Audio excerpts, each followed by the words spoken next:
We began this weekend study series, brothers and sisters, by looking at the nation of Israel and the unmistakable sign of the fig tree of the latter days. And I want to end with the nation of Israel, but not just with them.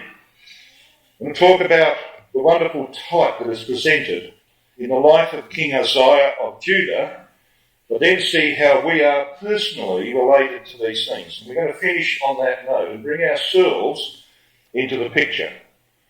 So we read 2 Chronicles 26 because it is the record of the life and work of a king who could have been a magnificent type of Christ himself, but ended up becoming a type of the nation of Israel today. And we'll see that as we proceed in our study. We're not going to attempt, of course, a verse-by-verse consideration. That would take too long. We're just going to pick the eyes out of this record of 2 Chronicles 26 as to the way in which Uzziah becomes a remarkable type of modern Israel.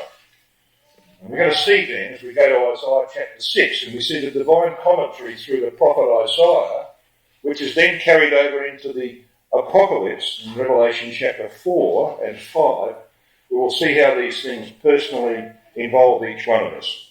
And the greatness of the hope that we have in this one that we've come to remember today. So let's pick this record up in 2 Chronicles 26. What we have here, of course, is the times of great prosperity in the days of Uzziah, king of Judah, and Jeroboam II, king of Israel. There was never another time in the history of God's people at that era where there was greater prosperity. And that prosperity was also a time of peace. It flowed, of course, as a time of peace where things could be done without having to give attention to too much warfare. And so Uzziah begins as a very young teenager. He's 16 years of age when he begins to reign over the kingdom of Judah. And he has some spectacular achievements. So we read the record of verse 3 of 2 Chronicles 26. 16 years old was Uzziah when he began to reign, and he reigned 52 years. It's the second longest reign of any king of Judah in Jerusalem. His mother's name was Jechaliah of Jerusalem. Now, Jechaliah means Yah will enable.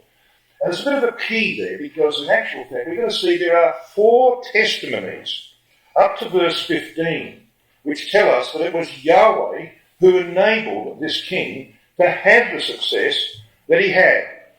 And of course, you don't have any success in God's sight unless you put spiritual things first. And that's what King Uzziah did as a very young man. So as we read down in verse 4, we read, "And he did that which was right in the sight of Yahweh, according to all that his father Amaziah did." Amaziah, of course, was a no-hoper at the end, but at least he was a man of principle. And that's what that's saying. He followed that example. He says, a man of principle. And then we read in verse 5, "And he sought God in the days of Zechariah." Now, this Zechariah was clearly a prominent man at that time, because he had understanding in the visions of God. Now, the word visions there in the Hebrew is that simple word for seeing, raya. So it could be rendered quite literally that this man Zechariah had understanding, he had depth of understanding in the seeing of God. And I would suggest to you that that's what faith is about, isn't it? Faith is about making a reality of our God and of his Son and all that we can't see with the eyes. So here was a man who was going to educate this young king. Now look what it says about this education that he got. This man Zechariah, who had understanding in the seeing of God, and it says, as long as he sought, that is, Uzziah, sought Yahweh, Elohim made him to prosper. And that's how it works, isn't it? If you go to the Word of God, you build that seeing of God that enables to make God such a reality in our lives that nothing else matters. That the only thing that really matters is what belongs to him. He's that real. If you can make a reality of our Lord Jesus Christ to a point where you can see that man with the eyes of faith, that governs what you do in your life. So guess what happens? If that's what's governing your life, guess what God does in response? He sends the angels to overshadow, to guide, to manipulate affairs in your life. It's exactly what it says, isn't it? As long as he sought Yahweh, Elohim made him to prosper. So there was the angels working in the life of this king, Uzziah of Judah. Uzziah, of course, has a name that means Yah has helped. He's also known as, or should I say, his name Uzziah means strengthened of Yah, and his other name, Azariah, means Yah has helped. So both his names, Azariah and Uzziah, have the idea of God being in this man's life. So what follows is a record, as I said, of spectacular achievements. So let's very quickly review those achievements. Verses 2 and 3 told us that he captured Elath as his first work. Verse 6 tells us he defeats the Philistines and subdues 3 of their cities. Verse 7 tells us that he waged successful campaigns against the Arabians and the Medes. Verse 8 tells us that he put the Ammonites to tribute and became famous in Egypt. Verse 9 tells us that he fortified the walls and defences of Jerusalem against attack. Verse 10 says that he brought water to the dry wilderness and promoted agriculture. Verses 11 to 13 speak of his army. He built a formidable army of 300,000 highly trained soldiers. Verse 14 says he was at the forefront in the development of weaponry. That he built an arsenal of effective weapons of defence. And in verse 15 we read that he became internationally renowned for his achievements. He was famous throughout the then known world. So why did this happen? Why did he have so much success decade after decade, brothers and sisters? Well, because God was with him. Elohim made him to prosper. So you see, there are 4 declarations in that bracket of verses that we've just very hurriedly considered that tell us that. We saw verse 5, that's obvious, isn't it? That's the first one. When you come to verse 7, you read, and God helped him against the Philistines. So there's the Elohim at work again. When you come to verse 8, you read at the end of the verse, for he strengthened himself exceedingly. Now you might notice that the word himself is in italics. There's no equivalent Hebrew word. It should be rendered, for he was strengthened exceedingly. It wasn't his strength, was it? It was God's strength that was enabling this man to achieve these things. And the 4th and final declaration is in verse 15 at the end of the verse. And it says this, for he was marvellously helped till he was strong. Now in the Hebrew, the word marvellously is pala, P-A-L-A. And it means to separate so as to distinguish. In other words, this was unique help. It was something that anybody looking at it would say, well, it's obvious that God is helping this man. You got a picture? That's not a bad start, is it? It's a pretty good start. And this went on for about 40 years. And yet it comes undone. All right? That's the sad thing. It comes undone. Why? Because the first word of verse 16 is that little 3-letter word that intervenes so often in our lives. Is that not true? It's the word but. Isn't that so true? But. Human nature gets in the way. Human pride comes to the fore. So we read in verse 16, but when he was strong. You know, the Apostle Paul comments on that in 1 of Corinthians chapter 10, I think it is.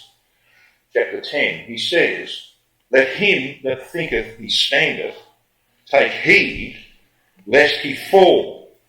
And it's so true, isn't it? As soon as we get to a point where we think everything's going fine and I'm doing wonderfully well, human nature will trip us up. And that's what happens here. Human pride comes to the fore. When he was strong, it says, his heart was lifted up to his destruction. For he transgressed against Yahweh his God, and he went into the temple of Yahweh to burn incense upon the altar of incense. So why on earth would this man do such a thing? Well, you see, as time went on and success followed success, and he was celebrated not only in his own nation, but around the world, he began to think, when Messiah comes, will he do greater works than this man, Uzziah? And his answer was no. His answer was, well, look, God has so blessed me, and look at all the things we've achieved. I must be the Messiah. But I'm lacking one thing. He was no idiot. He knew that the Messiah promise, the one that David understood, would be both a king and a priest. He would be king, priest. Uzziah was king. He was the son of David. He was the subject of the promises of God, but he wasn't a priest. However, the high priest of the day had the same name as King Uzziah. And we read about him in verse 17. And Azariah the priest went in after him, and with him 80 priests, valiant men.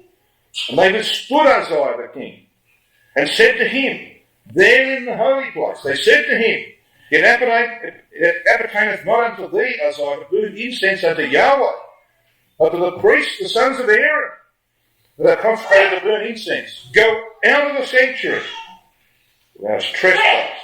Neither shall it be for thine honour from Yahweh Elohim. You know that God that gave you all of these triumphs? Won't be for your honour from him.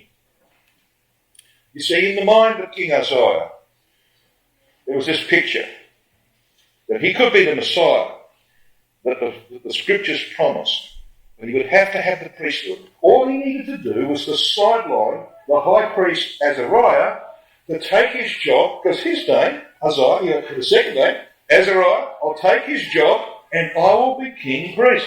So, in the old Jewish records, including Josephus, there is an account that he did this on a special feast day. It might have been Passover, it might have been the Day of Atonement, we don't know. But it was a very special feast day. He obviously chose an important day. The accounts are that when he went in, there was an earthquake. And the earthquake split the temple, and this might be a little bit of an elaboration, but it cracked the temple, and a ray of light came in and shone on his forehead, which was now bursting with the corruption of leprosy. Let's read the record. It's possible. Look at verse 19. Then Uzziah was wroth and had a censer in his hand to burn incense. And while he was wroth with the priests, the leprosy even rose up. And in the Hebrew, the language is quite sharp. It actually means it shot forth. And of course, we know from Leviticus chapter 13 that the very worst form of leprosy was leprosy in the forehead. Because the forehead is a symbol for the brain.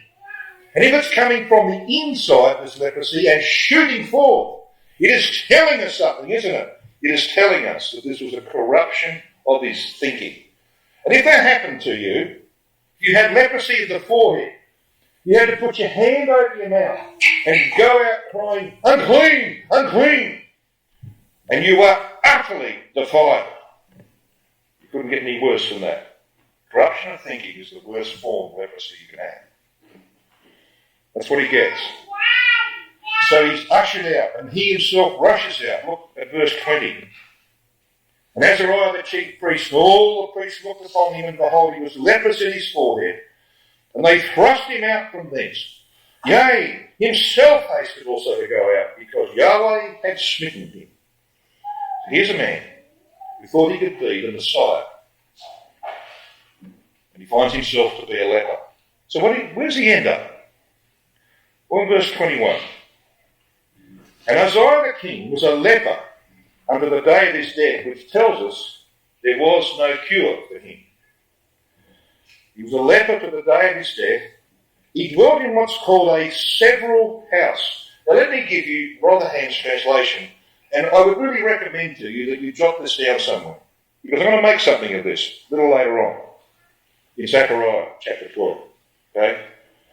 Rotherham's translation of this phrase, a several house, is a house apart. And it's an accurate translation. He was in a house apart as a leper unto the day of his death. And he did die, didn't he? Because we read in verse 21, for he was cut off from the house of Yahweh. Jotham his son was over the king's house. So Jotham takes over the throne as a co-regent. He becomes co-regent while his father is locked away in a house apart. But then we've got the final verse, verse 22. Now the rest of the acts of Uzziah, first and last, did Isaiah the prophet, the son of Amos, write. Now that's an important statement, because we're going to find that Isaiah's got a lot to say about King Uzziah and the things that concern him and his pretension to become the Messiah. We've got a lot to say about that in the context of our Lord Jesus Christ and of ourselves. When we read in verse 23, so Uzziah slept with his fathers, and they buried him with his fathers in the field of the burial. And put him amongst the prominent kings. They put him in the field of the burial. So you see, he comes to an end. So verse 23 is about the year that King Uzziah died. I want you to keep that phrase in mind. The year that King Uzziah died. So brothers and sisters, what was God intending by this record? Well, you see, it would have been marvellous if God had used, or could have used, Uzziah as a type of Christ. But he failed. So what does God do? Is God frustrated? No. He then uses Uzziah as a type of modern Israel. Now let me tell you how that works. Have a look at the history of modern Israel since the late 1940s.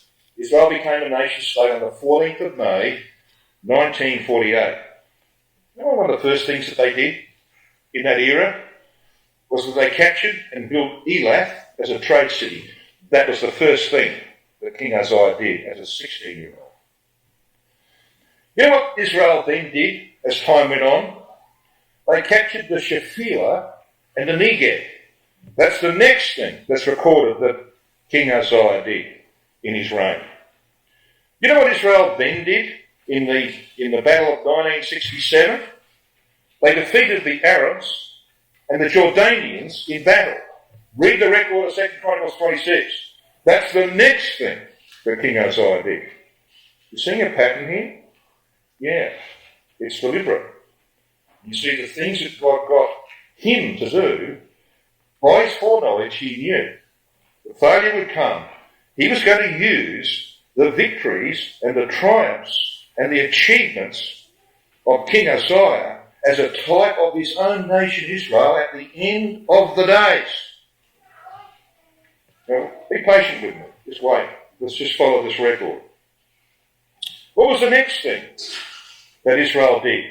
Well, they fortified Jerusalem against attack. In the early 1960s, if you were going to build any kind of tall building in Jerusalem, you had to get approval that it had to be built, that it made it basically nuclear proof, nuclear warfare proof. I don't know how you do that, but that was what they had to do. Well, what was the next thing? After his victories over the Philistines and the Arabians, what did Uzziah do? Well, he fortified Jerusalem against attack. Uzziah, of course, built a prosperous agricultural society, and nobody would deny that Israel leads the world in agriculture in deserts. You know, even you eat oranges from Israel because they are at the forefront of cultivation of fruit and vegetables in desert conditions. That's what he did. Just like Israel has done. He provided water supplies for the desert. Israel has their famous water carrier. They're known for that. You know, you probably don't need to do too much irrigation in Vancouver, I'm not sure. But in Australia, we've got a very dry climate. And we've got these things that trickle feed water to plants. You've got them in this country. You know, you've got pipes and you've got little things you screw into them, and they trickle feed water to trees and plants. Guess who invented them? Israel. Yeah. and invented them to grow stuff in the desert. So that's what Uzziah did, and that's what modern Israel has done. You know what Israel's standing army is when they have to go to war, like in 67 and 1973? 300,000. What was the size of Uzziah's army? 300,000.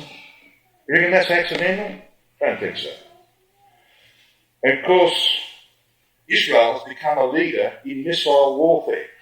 When they took possession of American planes in the 1970s, the Israelis used to remove the American missiles and put their own on because they were much better. And they're still much better.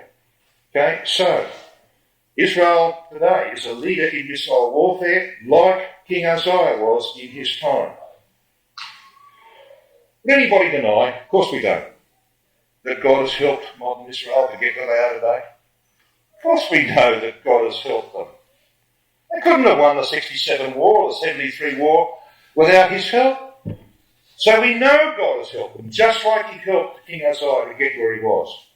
But unfortunately, brothers and sisters, just like Uzziah, who attributed his success to his own strength, to his own ingenuity, so does modern Israel. They think that where they are today, they've got there by their own strength and by their own ingenuity. And there's something else, you know. Israel today, and this might, if you haven't heard this before, this is going to surprise you. The nation of Israel today sees themselves as their own Messiah. Do you know that? Let me just prove it to you. Barbara Tuchman, a Jewish historian who died in 2004, wrote a book, which if you haven't read it, you should put it on your list of books to read. It is called Bible and Sword. It's not a difficult title to remember, is it? Bible and Sword. Barbara Tuchman, Tuchman.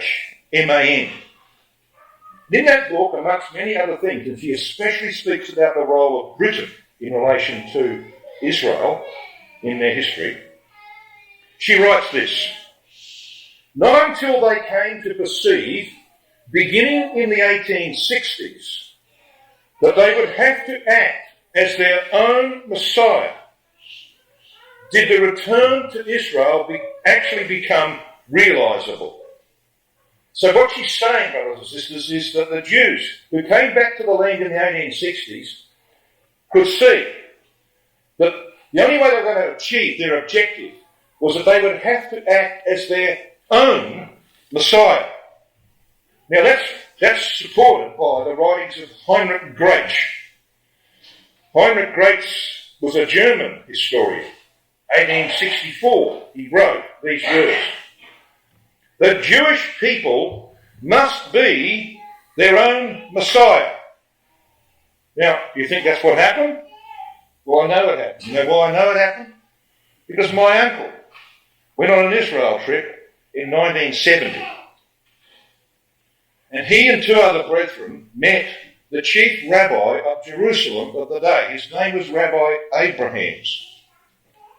And they asked him a number of questions, and one of those questions was, do you Jews live in expectation of the appearing of the Messiah? Which is a reasonable question, isn't it? To ask a rabbi. Are you in expectation of the Messiah? You know what Rabbi Abraham said in response to that question? He looked indignant and he said, we are the Messiah. Isn't that incredible? We, the nation of Israel, are the Messiah. Yeah. So you see, when Uzziah, the would-be Messiah, comes unstuck and becomes a leper living in a house apart until the year of his death, he becomes a remarkable type of modern Israel who think they are their own Messiah. Now you might say, well, that's all very intriguing, but give me proof that what you're saying is correct. And so I should. So I'm going to give you the proof. I'm going to take you now to Zechariah, to the book of Zechariah.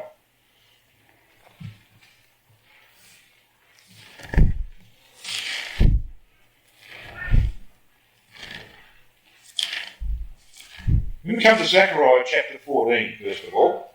Now,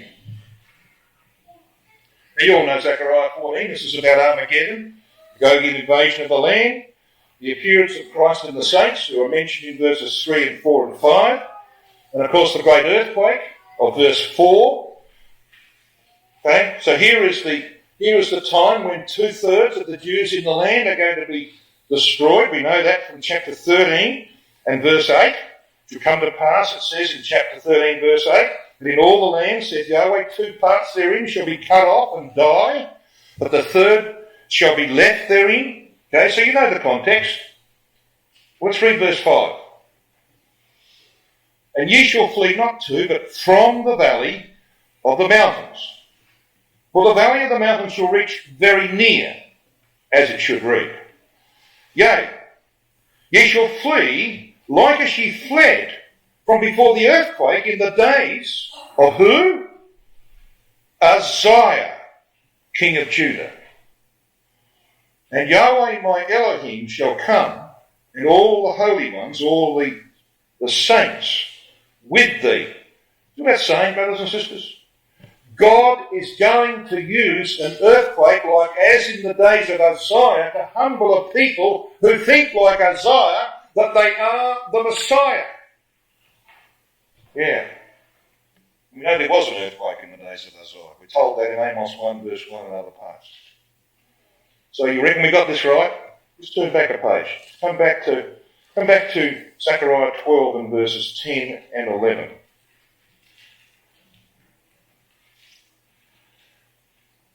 Verse 10, and I will pour upon the house of David, upon the inhabitants of Jerusalem, the spirit of grace and of supplications, and they shall look upon me, and look upon Yahweh in the form of Christ, whom they have pierced, because when they pierced Christ, they pierced Yahweh. Alright, that's what that's saying.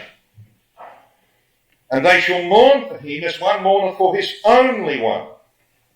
The word was picked up from Genesis 22. And shall be in bitterness for him as one that is in bitterness for his firstborn.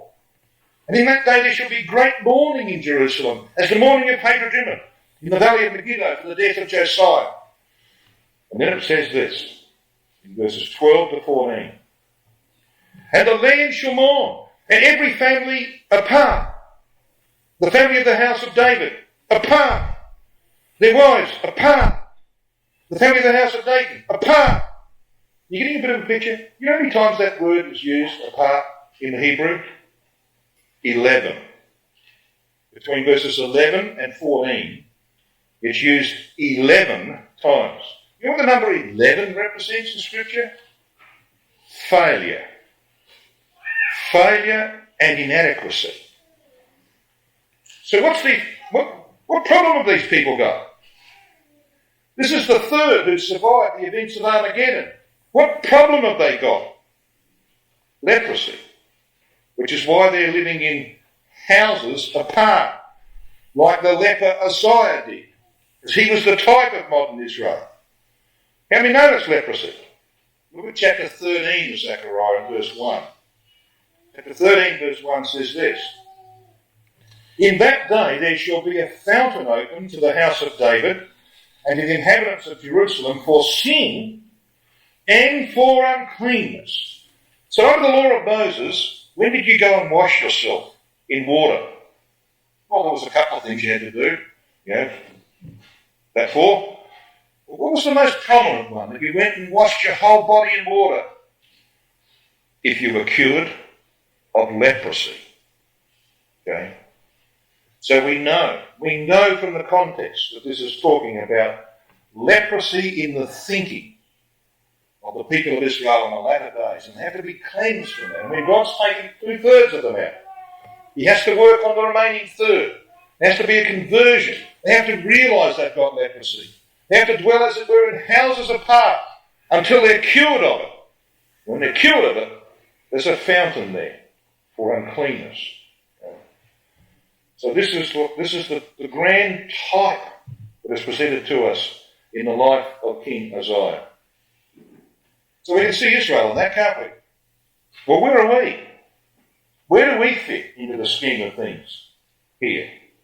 Well, we're told in Isaiah chapter 6. I want you to come to Isaiah chapter 6.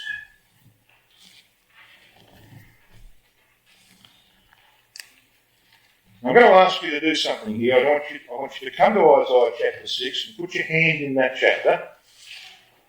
And if you have a spare hand, not everyone in the room does, but if you have a spare hand, I want you to come to John chapter 12, right at the end of John 12.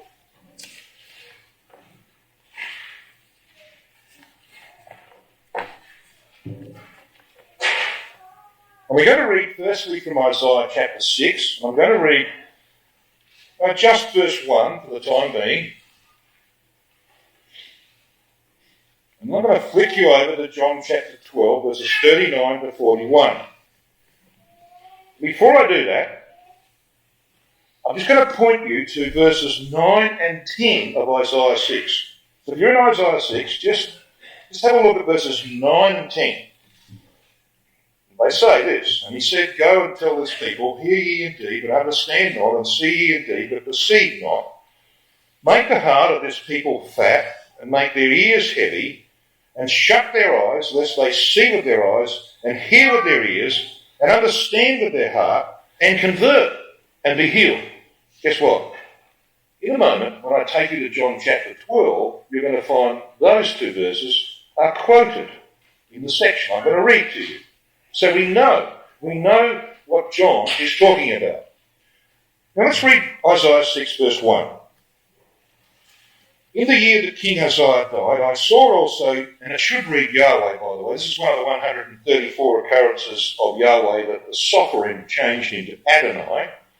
So it should read Yahweh. "I saw also Yahweh sitting upon a throne," which means he's a king, "high and lifted up," which means he's exalted, "and his train," and by the word train there, is the Hebrew word that is used of the high priest's garment. Okay, so this is a high priestly garment. His priestly garment filled the temple. So who's the subject then of this prophecy in Isaiah 6 verse 1? Well, we know, because we're told. So come over, keep your hand in Isaiah 6 if you can, or keep something in it, and come to John chapter 12. Now let's read from verse 39. In John 12 verse 39 we read, "Therefore they could not believe, because that Isaiah said again." Now, do I need to read these next two, or that verse? Because in actual fact that's the quotation from Isaiah 6 verses 9 and 10. So I won't read it. I'm going to come down to verse 41. "These things said Isaiah when he saw his glory." Whose glory? Christ's glory. Christ is the subject of this little section of John chapter 12. "He saw Christ's glory and spake of him." So there we have the scriptural imprimatur that when we read Isaiah 6, we are reading about Christ in glory. But thankfully, brothers and sisters, he's not alone. In this wonderful vision of glory, he's not alone. So let's come back to Isaiah 6 and see who else is with him. Isaiah 6, we read in verse 2. "Above it stood the seraphims." Now, seraphims means burning ones. "Each one had 6 wings. With twain he covered his faces." With 2 covers his face. "With 2 he covers his feet. And with 2 he did fly." Now let's just stop here. Let's pause. You're all familiar with the cherubim of Ezekiel chapter 1, aren't you? We know that the cherubim of Ezekiel 1 represent Christ and the saints in their military campaigns to establish the kingdom of God. We know that because Ezekiel chapter 1 ends with a throne. And there's one sitting upon that throne who's clearly there to represent our Lord Jesus Christ. And, significantly, there's a rainbow above the throne. And you only get the rainbow when there's peace, when warfare has come to an end. In the tail of the storm. Okay? So we know that Ezekiel 1 is about the military campaigns of Christ and the saints to subdue the nations and to establish the kingdom and the throne of David. How many wings had the cherubim of Ezekiel chapter 1 got? 4. How many wings have the seraphim of Isaiah 6 got? 6. Why? Why have we got this discrepancy? Well, it's not a discrepancy. It's simply telling us that there are phases of the work of Christ and the saints in the establishment of the kingdom. But beyond that, there is the phase of the millennial age.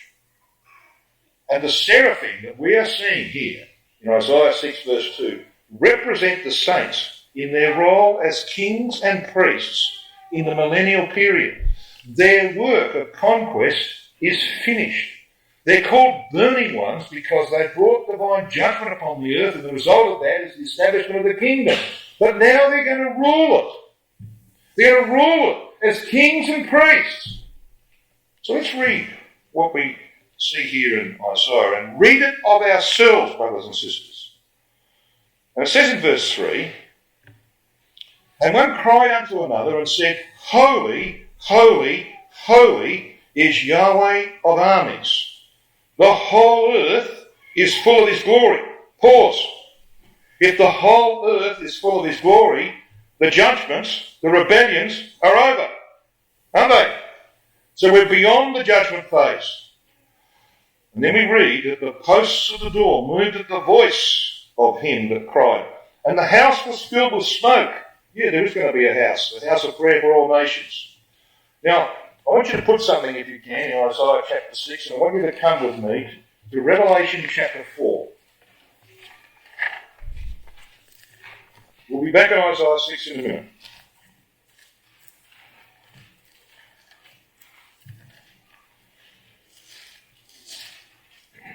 Revelation chapter 4. Now, we're pretty familiar with this vision, aren't we? We read in verse 2 of Revelation 4 that immediately John was not in the Spirit. There's no article there. It's in spirit. In other words, he's immortal. John sees himself as an immortal. And what he sees is one sitting upon a throne, which is obviously Christ, and others sitting around him.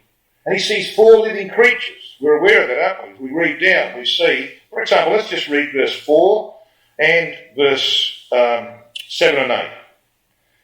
We see in verse 4 of Revelation 4, "And round about the throne upon which Christ sits are 24," says seats in the AV, it should be thrones, "and upon the thrones I saw 24 elders sitting clothed in white raiment, and they had on their heads crowns of gold." So the white raiment, of course, we know from Revelation 19 verse 8 is the righteousness of the saints.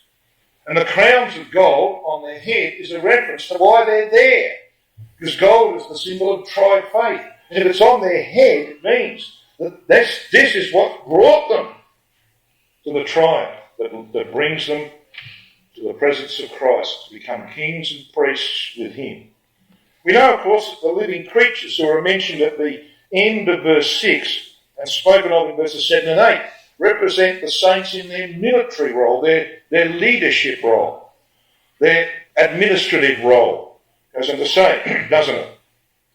In verse 8 it says, "And the 4 living creatures had each of them," oh, this is interesting. Look what it says. They had 6 wings about them. And they were full of eyes, the symbol of spiritual intelligence within. And they rest not day and night, saying, I wonder where these words come from. Well, these are from Isaiah chapter 6. Holy, holy, holy. Now, why 3 times? Well, because these people have access to every court of the temple. They have the outer court, they have the most holy, the holy and the most holy. You see, it was Uzziah, king of Judah, remember, who wanted to go into the most holy. He didn't get there, and he'll never get there, seemingly. But you and I will. We'll go into the most holy. We will sing these words, holy, holy, holy, because we will have access to all 3 courts of Yahweh's house. And you see, brothers and sisters, we know in chapter 5, which explains the content of chapter 4, that this is Christ and the saints, assembled when the judgments are passed. And there is great praise given to him in chapter 5. And there's an acknowledgement by the saints in verses 9 and 10 that they are there because of the work of the Son of God, who gave himself that we might have life eternal.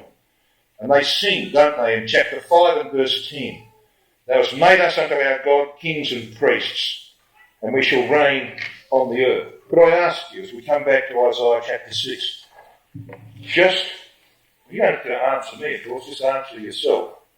Could I ask you, when you consider things like that, how do you feel? Do you feel worthy?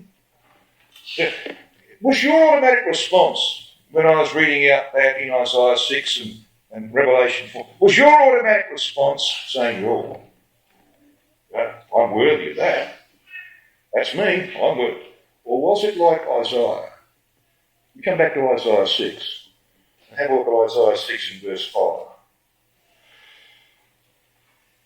"Then said I," he's just seen this magnificent vision of Christ in glory with his saints as kings and priests.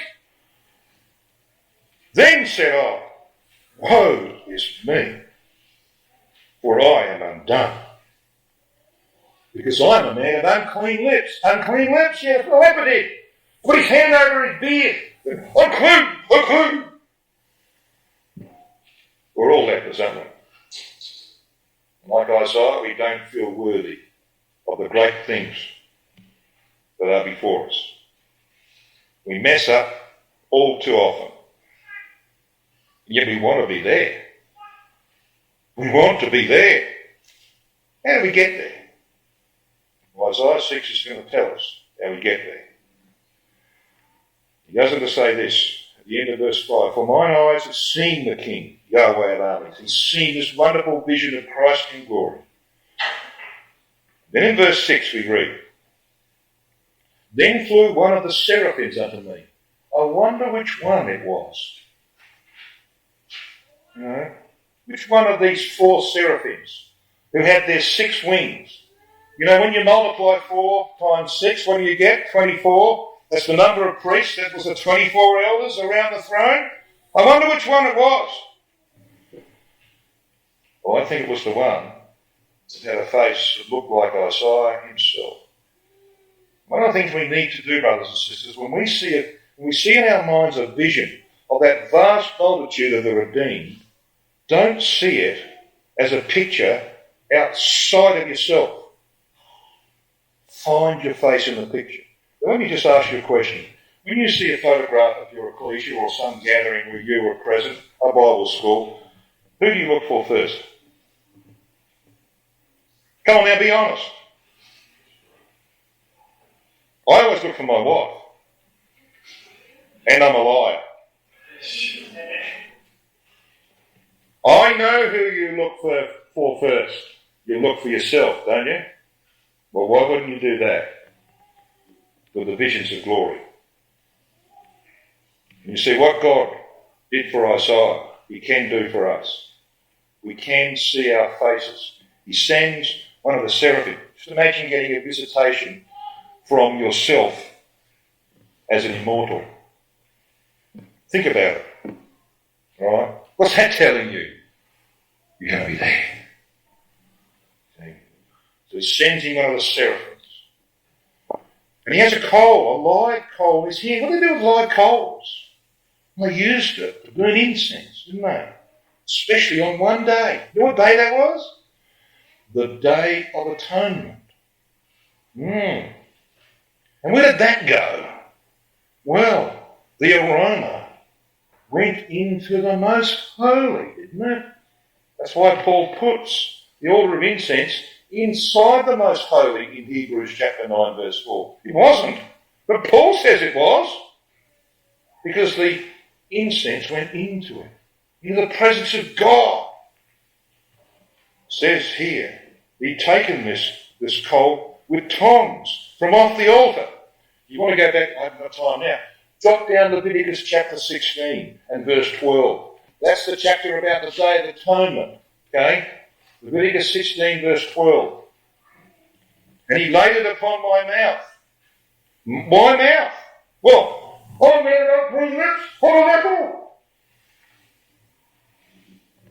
And he said, Lo, does it touch thy lips? and thine iniquity is taken away, and thy sin purged. Now, brothers and sisters, that's a great thing, isn't it, about the work that has been done for us. And when we fail, and we all fail, we acknowledge our sin, our God is faithful and just to forgive us because of the work that was done by this man that we've remembered, whom we shall shortly see in glory. We need to take courage in whatever days might remain, that we can be there, that our faces are amongst the seraphim and the 24 elders. We can be there if we hold on to our faith and lift up our heads, knowing that our redemption draws nigh. So how should we respond to that, do you think? Well, let's see what Isaiah did, shall we? In verse 8. And I heard the voice of Yahweh, as it should read, saying, Whom shall I send? And who will go for us? Then said I, Here am I. Send me. Wouldn't that be nice? If we could all say with confidence, brothers and sisters, that we are so confident that the work of our God has purged us of our sins, that when we meet our Lord, he will not see sin in us, because it will have been forgiven. And that he will say, I've got a lot of work to be done in the kingdom. Who can I send? And we will say what we can say now, and what we should say now. Here I am. Send me. Because that's what that man said 2,000 years ago. And we're here because of him.